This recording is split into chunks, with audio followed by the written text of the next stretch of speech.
मैं अनूप कुमार, सुभागी देवी inter college. मैं class 11th में मैंने परमाणु संरचना चैप्टर शुरू किया था।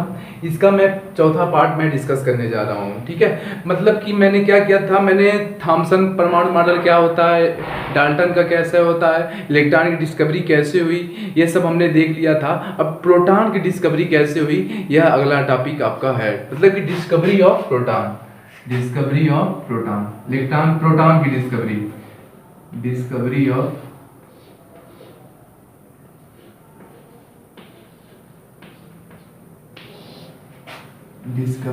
प्रोटॉन।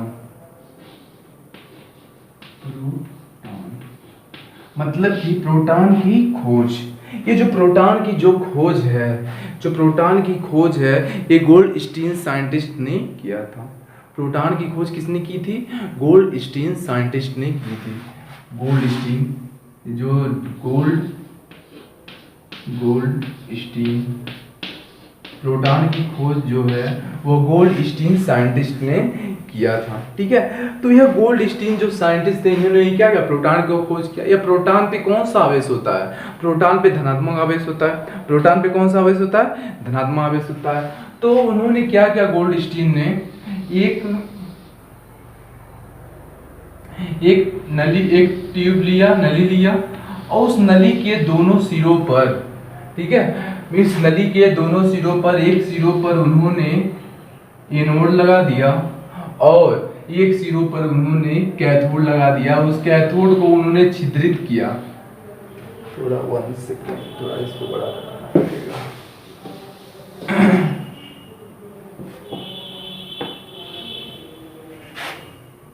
उन्होंने क्या किया, गोल्डस्टीन ने क्या किया, जब सेम जैसे इलेक्ट्रॉन की खोज हुई थी उसी तरह प्रोटॉन की भी खोज हुई। ठीक है, तो उन्होंने क्या किया, यह उन्होंने एक नली ली और उस नली के दूसरे सिरों पर उन्होंने क्या किया, उस दूसरे सिरों पर उन्होंने छिद्रित एनोड का उपयोग किया। छिद्रित एनोड,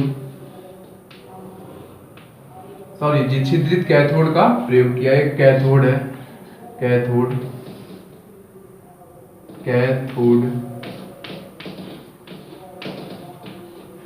और ये क्या है आपका, एनोड है।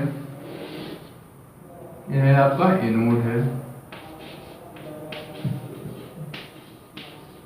तो गोल्डस्टीन ने क्या किया, गोल्डस्टीन ने इस एनोड कैथोड को उन्होंने हाई इलेक्ट्रिक वैद्युत से जोड़ दिया। जैसे ही हाई इलेक्ट्रिक वोल्टेज को अप्लाई किया, जैसे ही हाई इलेक्ट्रिक वोल्टेज को लगाया, तो उन्होंने देखा कि एनोड से एक किरण निकलती है। ठीक है, उन्होंने देखा कि एनोड से एक किरण निकलती है। वह किरण कहाँ जाती है? कैथोड की ओर जाती है। यह जो एनोड होता है, उस एनोड पर कौन सा आवेश होता है? धनात्मक आवेश। और यह जो कैथोड होता है, इस कैथोड पे कौन सा आवेश होता है? ऋणात्मक आवेश। यह जो कैथोड है, किस पे कौन सा आवेश है? ऋणात्मक आवेश है। ठीक है, तो उन्होंने क्या किया, हाई इलेक्ट्रिक वोल्टेज अप्लाई किया। हाई इलेक्ट्रिक वोल्टेज उन्होंने क्या किया, हाई इलेक्ट्रिक वोल्टेज को अप्लाई किया। और उन्होंने क्या कहा कि जैसे ही उन्होंने हाई इलेक्ट्रिक वोल्टेज लगाया, तो उन्होंने देखा कि एनोड से एक किरण निकल रही है। वह किरण एनोड से क्या हो रही है, एक किरण निकल रही है। वह किरण कहाँ जा रही है? कैथोड की ओर जा रही है। वह किरण कहाँ जा रही है? कैथोड की ओर जा रही है। देखो यहाँ से, देखो उन्होंने अब यहाँ पे कैथोड की ओर जा रही है। तो इस एनोड पे कौन सा आवेश होता है? धनात्मक। और इस कैथोड पे कौन सा आवेश होता है? ऋणात्मक। तो धनात्मक, यह जो किरण है, इस किरण से कौन सा आवेश होगा? धनात्मक आवेश होगा। धनात्मक आवेश होने की वजह से तभी तो वह कैथोड की ओर आकर्षित हो रही है। यह जो किरण है वह कहां से निकल रही है? एनोड से निकल रही है। और यह किरण कहां, किसकी ओर आकर्षित हो रही है? कैथोड की ओर। क्यों आकर्षित हो रही है? यानी कि उस किरण पर जरूर धनात्मक आवेश होगा, तभी तो एनोड कैथोड की ओर आकर्षित हो रही है। कैथोड पे कौन सा आवेश है? ऋणात्मक आवेश। ठीक है, तो उन्होंने कहा, इस किरण को उन्होंने नाम दिया एनोड किरण। क्यों इनोड किरण कहा? क्योंकि यह जो किरण है इनोड से निकल रही है। जैसे जो किरण कैथोड से निकलती है रही थी उस किरण को क्या क्या नाम दिया था? कैथोड किरण, कैथोड रे। और इस किरण को उन्होंने एनोड किरण कहा, गोल्डस्टीन ने एनोड किरण कहा। क्यों कहा? क्योंकि यह जो किरण है वो कहां से निकल रही है? एनोड से निकल रही है। और इस किरण पर किसकी ओर आकर्षित हो रही है? यह जो किरण है किसकी ओर आकर्षित हो रही है? यह किरण कैथोड की ओर आकर्षित हो रही है। इस वजह से यह जो किरण है वो किसकी ओर आकर्षित हो रही है? कैथोड की ओर आकर्षित हो रही है। तो यहाँ पे क्या होगा? इसको मैंने क्या कहा? एनोड किरण, एनोड रे। और यह किरण कैथोड की ओर क्यों आकर्षित हो रही है? यानी कि इस किरण पे जरूर धनात्मक आवेश होगा, इसलिए इस किरण को हम पॉजिटिव रे भी कहते हैं। ठीक है, क्या वो कहते हैं? पॉजिटिव रे, यानी कि धनात्मक किरण भी कहते हैं। क्यों धनात्मक किरण कहते हैं? क्योंकि यह किरण जो होता है किसकी ओर आकर्षित हो रहा है? कैथोड की ओर आकर्षित हो रहा है। कैथोड की ओर आकर्षित होने की वजह से इस किरण को हम क्या कहते हैं? पॉजिटिव रे या धनात्मक किरण कहते हैं। ठीक है। अब देखो यहाँ पे यह किरण एनोड से निकल रहा है, इस वजह से एनोड किरण, या इसको पॉजिटिव रे कहते हैं। पॉजिटिव रे क्यों? मतलब इस किरण पे जरूर धनात्मक आवेश होगा, तभी तो कैथोड की ओर आकर्षित हो रहा है। कैथोड पे कौन सा आवेश है? ऋणात्मक आवेश। पॉजिटिव रे, एक क्या नाम किसने दिया? ये दोनों नाम उन्होंने, ये गोल्डस्टीन ने ही दिया था, पॉजिटिव रे। अब यहाँ तक बात समझ में आ गई। ठीक है, एकदम जैसे कि इलेक्ट्रॉन की डिस्कवरी हुई थी उसी तरह क्या हुई? उसी तरह डिस्कवरी प्रोटॉन की भी हुई। ठीक है, तो अब यह जो एनोड किरण है यह दिखाई नहीं देता। एनोड किरण है यह जो दिखाई नहीं देता, तो गोल्डस्टीन ने क्या किया? कैसे पता चला कि एनोड किरण निकल रही है? कैसे पता किया? गोल्डस्टीन ने कैसे पता किया होगा कि यहां से कोई किरण निकल रही है? ठीक है, वो दिखाई तो देता नहीं है, तो कैसे पता चला? ठीक है, तो उन्होंने क्या किया? गोल्डस्टीन ने क्या किया? इस कैथोड के आगे एक प्लेट पर स्फुटदीप्त पदार्थ लगा दिया, जैसे वहां पे किया था। एक प्लेट लिया और उस प्लेट पे क्या किया? उन्होंने स्फुटदीप्त पदार्थ का लेप लगा दिया। उस प्लेट पे क्या किया? स्फुटदीप्त पदार्थ का लेप लगा दिया। यह क्या है? स्फुटदीप्त पदार्थ है।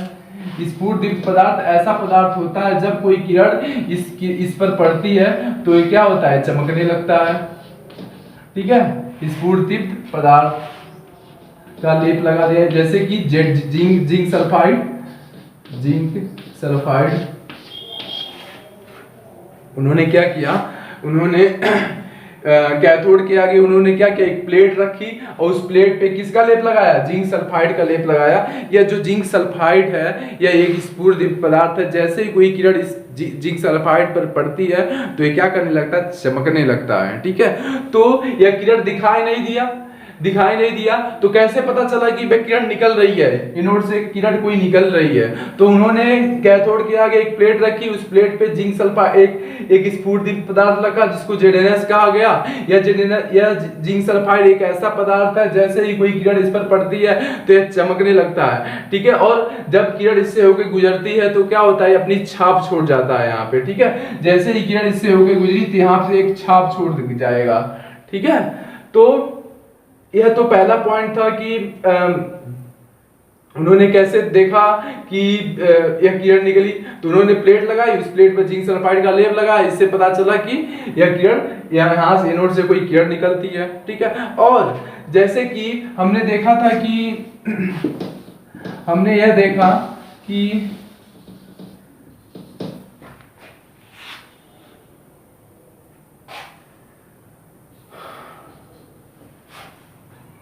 अब हमने क्या देखा? यहाँ पे यह जो एनोड है, अब यह एनोड किरण निकल रही है। अगर एनोड किरण के मार्ग में एक कोई पहिया रख दिया जाए, एनोड किरण के मार्ग में कोई पहिया रख दिया जाए तो एनोड किरण के पास इतनी शक्ति होती है कि उस पहिए को क्या कर दे? घुमा दे। ठीक है, जैसे कि मैंने क्या कहा? यानी कि एनोड किरण के पास कौन सी ऊर्जा है? गतिज ऊर्जा। एनोड किरण मैंने क्या कहा, जैसे ही यहाँ पे हाई इलेक्ट्रिक वोल्टेज लगाया, हाई मतलब कि अधिक विद्युत का अधिक हाई इलेक्ट्रिक वोल्टेज लगाया, तो यहाँ से क्या हुआ, एक किरण निकला। वह किरण क्या क्या कहते हैं, एनोड किरण कहते हैं, या पॉजिटिव किरण, या तो इसको एनोड किरण कहेंगे या तो धनात्मक किरण कहेंगे। पॉजिटिव मतलब क्या, धनात्मक किरण, ठीक है। तो यह जैसे ही किरण इस पहिए से टकराई, जैसे ही किरण क्या हुआ, इस पहिए से टकराया, तो यह पहिए को क्या कर देता है, घुमा देता है। इस पहिए को क्या कर देता है, हाँ घुमा देता है। और यह घुमाएगा, क्यों घुमाया, क्योंकि इससे पता चलता है कि जो धनात्मक किरण निकल रही है, उस किरण पे कौन सी ऊर्जा है, गतिज ऊर्जा है। जब गतिज ऊर्जा है तभी तो उसको घुमा दिया, ठीक है। तो इससे पता चलता है कि धनात्मक जो किरण है, उस किरण पे कौन सी ऊर्जा है, गतिज ऊर्जा है। इसकी वजह से वो क्या करता है, उस पहिए को क्या कर देता है, घुमा देता है, ठीक है। 1 सेकेंड।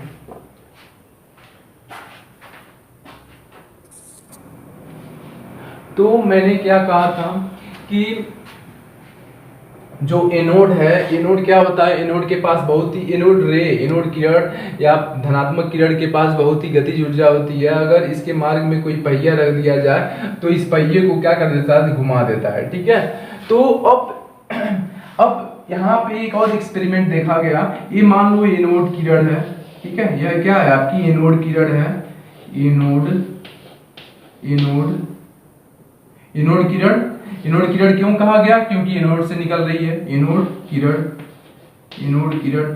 अब देखो यह एनोड किरण है, अगर यहाँ पे विद्युत क्षेत्र लगा दिया जाए, ठीक है, विद्युत क्षेत्र लगा दिया जाए, तो हम जानते हैं कि एनोड पर कौन सा आवेश होता है, एनोड पे कौन सा आवेश होता है, धनात्मक आवेश। एनोड पे कौन सा आवेश होता है। अब यह जो एनोड रे है या धनात्मक रे है, यह गुजर रही है, तो इस प्लेट की ओर आकर्षित होगी कि इस प्लेट की ओर आकर्षित होगी। तो हम जानते हैं कि यह एनोड रे है, एनोड रे के पास कौन सा आवेश होता है, धनात्मक आवेश होता है। धनात्मक आवेश होने की वजह से यह किसकी ओर आकर्षित होती है, ऋणात्मक प्लेट की ओर आकर्षित हो जाती है, ठीक है। तो इस पूरी एक्सपेरिमेंट से यह पता चला कि इस एनोड पे कौन सा आवेश है, धनात्मक आवेश है। और अब देखो, ये तो तीसरा इसमें क्या था, एनोड रे को अगर विद्युत क्षेत्र से गुजारा जाए तो विद्युत क्षेत्र में ऋणात्मक प्लेट की ओर आकर्षित हो जाती है। इस प्रक्रिया से हमें स्पष्ट होता है कि एनोड पे कौन सा आवेश है, धनात्मक आवेश है, तभी तो ऋणात्मक प्लेट की ओर आकर्षित हो रही है, ठीक है। तो और एक और एक्सपेरिमेंट हुआ जिससे यह पता चला, जैसे कि एक पतली प्लेट, अगर एनोड कोई सी पतली प्लेट को क्या करता है, एनोड है, अगर इस पतली प्लेट से होकर गुजारा जाए तो ये अब क्या करता है, पतली प्लेट को बेध कर क्या होता है, निकल जाता है। एनोड किरण के पास इतनी शक्ति होती है कि इस पतली प्लेट अगर रख दी जाए उसके मार्ग में, तो उस पतली प्लेट को बेध कर निकल जाएगा। यहाँ पे मैंने क्या किया, यहाँ पे एक पतली प्लेट है, थिन फॉयल। तो अगर एनोड किरण के मार्ग में अगर कोई पतली प्लेट रख दी जाए, तो एनोड किरण के पास इतनी शक्ति होती है कि उस पतली प्लेट को बेध कर क्या हो जाए, बाहर निकल जाती है। यहां से क्या हुई, यह क्या है, एनोड किरण है, एनोड रे, ठीक है, एनोड किरण। तो एनोड किरण क्या होती है, पतली प्लेट को बेध कर क्या होती है, बाहर निकल जाती है, ठीक है। इसके पास इतनी शक्ति होती है, ठीक है। अब देखो, एनोड किरण के पास एक और शक्ति होती है जो क्या करती है, गैसों को आयनित कर देती है। क्या करती है, गैस को आयनित कर देती है, ठीक है। जैसे कि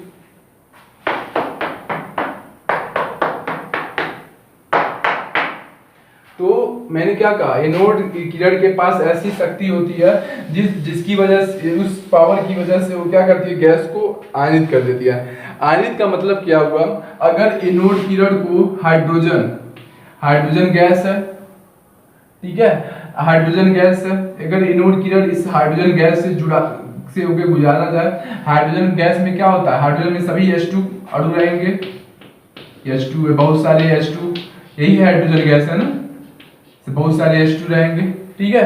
तो ये क्या है, जैसे ही एनोड किरण इससे होके गुजरी, यह एनोड किरण है, एनोड किरण, तो इसको आयनित कर देती है। यानी आयनित का मतलब क्या होगा, आयनित का मतलब ये होगा कि इसको यहाँ पे ये क्या होगा, H2 में क्या होगा, ऐसे इसको धनायन में बदल देती है, हाइड्रोजन को किस में बदल देती है, यही आयनित हो गया। अब एक इलेक्ट्रॉन क्या होगा, निकल जाएगा इसका, ठीक है। तो आयनित का मतलब क्या होगा, अगर मैंने क्या कहा, अगर तो फिर से मैं बता दे रहा हूं, अगर एनोड किरण को हाइड्रोजन गैस से पास किया जाए, हाइड्रोजन गैस से होके गुजारा जाए, यह हाइड्रोजन गैस है, ऐसे समझो, हाइड्रोजन गैस है, ठीक है। तो हाइड्रोजन को किस रूप में रहता है, H2, यस हाइड्रोजन, ठीक है, हाइड्रोजन गैस है। अगर एनोड किरण को अगर हाइड्रोजन गैस से होके गुजारा जाए तो क्या होता है कि जो एनोड किरण होती है इस हाइड्रोजन गैस को किस में परिवर्तित कर देती है, H+ में, आयनित कर दिया। आयनित का मतलब क्या होगा, वह आयन के रूप में रहेगा, ठीक है। एनोड किरण किस रूप में, यहाँ पे जो H है किस रूप में रहेगा, H+ के रूप में रहेगा, ठीक है। तो यही तो इसमें जो एनोड किरण की जो गुण है क्या है, तो पहले देखो प्रोटॉन की डिस्कवरी किसने की थी, गोल्डस्टीन ने क्या किया, एक ट्यूब लिया और ट्यूब के दोनों किनारों पे क्या किया, कैथोड, एक किनारे पे एनोड लगा दिया, एक किनारे पे क्या किया, कैथोड लगा दिया। तो उन्होंने अधिक उच्च विद्युत वोल्टता को लगाया, तो उन्होंने देखा कि यह एनोड से एक किरण निकली, वह किरण क्या होती है, कैथोड की ओर जाती है। वह किरण कहाँ जाती है, कैथोड की ओर जाती है। तो उन्होंने इस किरण को क्या नाम दे दिया, एनोड किरण। उन्होंने इस किरण को क्या नाम दे दिया, एनोड किरण नाम दे दिया। क्यों एनोड किरण नाम दे दिया, क्योंकि यह जो किरण है कहाँ से होके गुजर रही है, एनोड से होके गुजर रही है। यह जो किरण है कहाँ से होकर गुजर रही है, एनोड से होकर गुजर रही है। और यह जो किरण है वह कहाँ आकर्षित हो रही है, यह जो किरण है किसकी ओर आकर्षित हो रही है, कैथोड की ओर आकर्षित हो रही है। यह जो किरण है वह कैथोड की ओर आकर्षित हो रही है। क्यों कैथोड की ओर आकर्षित हो रही है, क्योंकि इस किरण पर धनात्मक आवेश है। इस किरण पर धनात्मक आवेश होने की वजह से यह किसकी ओर आकर्षित हो रही है, इस कैथोड की ओर आकर्षित हो रही है। इसी वजह से इस किरण को हम क्या कहते हैं, धनात्मक किरण कहते हैं। इसी वजह से या इस कारण इस किरण को हम धनात्मक किरण कहते हैं। अब देखो उन्होंने फिर इसके गुण क्या है, तो उन्होंने क्या कहा, उन्होंने यह जो किरण होती है दिखाई नहीं देती, यह जो किरण होती है दिखाई नहीं देती, पहला गुण तो यही हुआ। तो उन्होंने कैसे पता किया कि यह जो किरण है यह किरण कैथोड से एनोड से कैथोड की ओर जा रही है। तो उन्होंने क्या किया, उन्होंने एक यहाँ पे एक प्लेट रखी और उस प्लेट पे एक स्फुटदीप्त पदार्थ को से लपेट दिया। उन्होंने क्या किया, एक प्लेट रखी और उस प्लेट को क्या किया, स्फुटदीप्त पदार्थ से लपेट दिया। जैसे ही एनोड किरण इस स्फुटदीप्त पदार्थ से होकर गुजरती है तो यह स्फुटदीप्त पदार्थ क्या होता है, चमकने लगता है, ग्लो करने लगता है। तो इससे हमें पता चलता है कि उच्च विद्युत वोल्टता लगाने पे कि एनोड से एक किरण निकल रही है और वह किरण कहाँ जा रही है, कैथोड की ओर जा रही है। ठीक है, क्यों, कैसे पता चला कि यह जा रही है, जैसे ही एनोड किरण इस स्फुटदीप्त पदार्थ से टकराएगा तो ये क्या करने लगा, चमकने लगता है। इससे पता चलता है कि किरण निकल रही है, कहां से किरण निकल रही है, एनोड से निकल रही है, जो कहां जा रही है, कैथोड की ओर जा रही है। ठीक है, तो और उन्होंने क्या कहा कि अगर इसके मार्ग में एनोड किरण के मार्ग में अगर कोई पहिया रख दिया जाए, एनोड किरण के मार्ग में अगर कोई पहिया रख दिया जाए तो एनोड किरण के पास इतनी शक्ति होती है कि इस पहिए को भी क्या कर रहा है, घुमा सकता है। इस पहिए को भी क्या कर सकता है, घुमा सकता है। जैसे ही इसके मार्ग में एक पहिया रख दिया जाए तो उस पहिए को भी, इसके पास इतनी शक्ति होती है कि उस पहिए को भी क्या करता है, घुमा सकता है। ठीक है, तो और यह पहिए को क्यों घुमाया, क्योंकि इसके पास गतिज ऊर्जा होती है, उस गतिज ऊर्जा की वजह से क्या करता है, पहिए को घुमा देता है। ठीक है, अब देखो, अब यह जो कैथोड किरण है, सॉरी एनोड किरण है, अगर एनोड किरण को हम एक पतली प्लेट से होकर गुजार रहे हैं, एनोड किरण को अगर पतली प्लेट से होकर गुजार रहे हैं, अगर पतली प्लेट से होकर गुजारती है, क्या करता है, पतली प्लेट को भी भेद कर क्या करता है, बाहर निकल आता है। यह आपका एनोड किरण है, एनोड किरण, एनोड किरण के पास इतनी शक्ति होती है कि वह पतली प्लेट को बेध देता है और बाहर आ जाता है, ठीक है। और एक इसका और गुण है कि अगर क्या एनोड किरण के को अगर वैसे ये क्या है, गैस से प्रभावित किया जाए, एनोड किरण को अगर किसी गैस से गुजारा जाए, गैस से होके गुजारा जाए, तो वह गैस को क्या कर देता है, आयन में परिवर्तित कर देता है। आयन में क्या कर देता है, परिवर्तित कर देता है। आयन में परिवर्तित कर देने का मतलब क्या हुआ, जैसे हाइड्रोजन गैस है H2, तो इसको आयन में परिवर्तित कैसे करेगा, H+ के रूप में कर देगा, यही तो आयन है। तो एनोड किरण को अगर किसी गैस से होकर गुजारा था, उस गैस को क्या कर देता है, आयनित कर देता है। आयनित का मतलब क्या हुआ, उसको H+ में बदल देगा, या तो किसी भी धनायन या ऋणायन में बदल सकता है, ठीक है। तो यह एनोड किरण का गुण होता है। मैंने क्या कहा, अगर एनोड किरण को किसी गैस से होकर गुजारा जाए, अगर एनोड किरण को किसी गैस से होकर गुजारा जाए, तो उस गैस को क्या कर देता है, आयनित कर देता है। आयनित का मतलब क्या हुआ, उसको धनात्मक आवेश या ऋणात्मक आवेश में परिवर्तित कर देता है, ठीक है। यहाँ पे H2 को H+ के रूप में क्या कर दिया, इसने परिवर्तित कर दिया, आयन के रूप में परिवर्तित कर देता है, ठीक है। तो यह तो रहा आपका प्रोटॉन की खोज, गोल्डस्टीन ने किया था। तो अब आगे की जो वीडियो, आगे का लेक्चर है, उसको मैं अभी इलेक्ट्रॉन की खोज में कुछ बचा हुआ है, तो उसको मैं डिस्कस करूंगा। इसको मैंने इसलिए बता दिया क्योंकि यह प्रोटॉन की डिस्कवरी और इलेक्ट्रॉन की डिस्कवरी दोनों एक ही समान था, ठीक है। जैसे इलेक्ट्रॉन पहियों को घुमा देता है, जैसे प्रोटॉन, जैसे मैंने क्या कहा था, कैथोड रे जो था वो भी क्या कर देता, पहियों को घुमा देता था। उसी तरह एनोड रे भी पहियों को घुमा देता है, ठीक है। एनोड रे भी नहीं दिखाई देता, ना कैथोड रे दिखाई देता था, ठीक है। तो सारे के सारे जो पॉइंट थे, सारे के सारे एक दूसरे से सिमिलर थे, समान थे। इस वजह से मैंने इसको बता दिया।